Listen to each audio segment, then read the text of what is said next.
सुन्दै जाँदा लाग्ला खै के भन्दैछ यस्तो, बुझौला सायद कहानी हो कि उसैको जस्तो। तर नबिर्सनु त्यो तिमीमा भर पर्नेछ, आफ्नो सोचे आफ्नो अनि अरूको सोचे पराईको। एकपटक सोच न तिमी किन छौ यहाँ, सोच न भोलि जाँदैछौ कहाँ। बरु निकाल न आफ्नो लागि समय अनि सोध, आफूले आफैलाई बिर्सिएर आखिर पुग्नेछौ तिमी कहाँ। आजसम्म के पायौ के गुमायौ त्यसको लेखाजोखा नगर भो। साँच्चै भन्दा नाता सम्बन्ध अनि बाध्यताको बन्धनमा हर हमेसा नपर भो। आफूलाई खुसी र सन्तुष्ट पार्ने सूत्र खोज न। केही पल सब थोक बिर्सिएर केवल तिमी आफूलाई रोज न।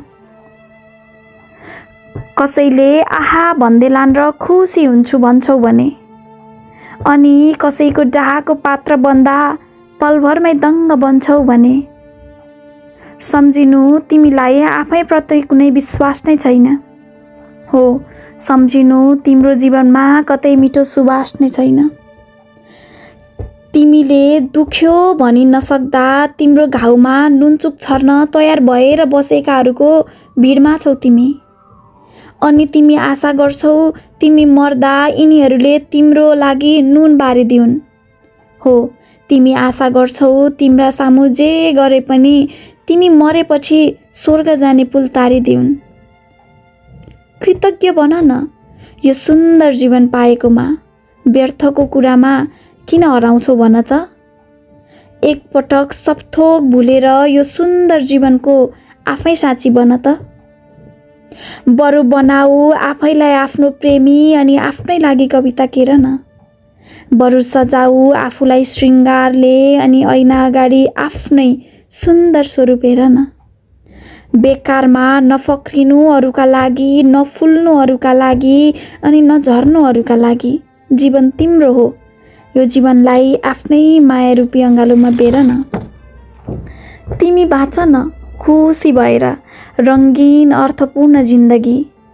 तिमीलाई मृत्यु पर्यन्तको चिन्ताले किन सताउँछ भन त। एकपटक, केवल एकपटक तिमी आफ्नो जिउँदो संसारको साथी बन त। छक्क लाग्छ तिमी आफूलाई रोजेको जीवन बाँच्न कतिसम्म सोच्दैछौ। थाहा छैन तिमी शाश्वत सत्य छोडी किन काल्पनिक संसार खोज्दैछौ। फेरि भन्छु, आफूलाई आफैले खुसी र सन्तुष्टि पार्ने सूत्र खोज न। हो, केवल एकपल्ट सबै थोक भुलेर केवल तिमी आफूले आफैलाई रोज न। अनि सायद बल्ल बुझ्नेछौ तिमीले आफ्नै श्वासको महत्त्व, तिम्रो आफ्नो महत्त्व, तिम्रो यो संसारमा अस्तित्वको महत्त्व।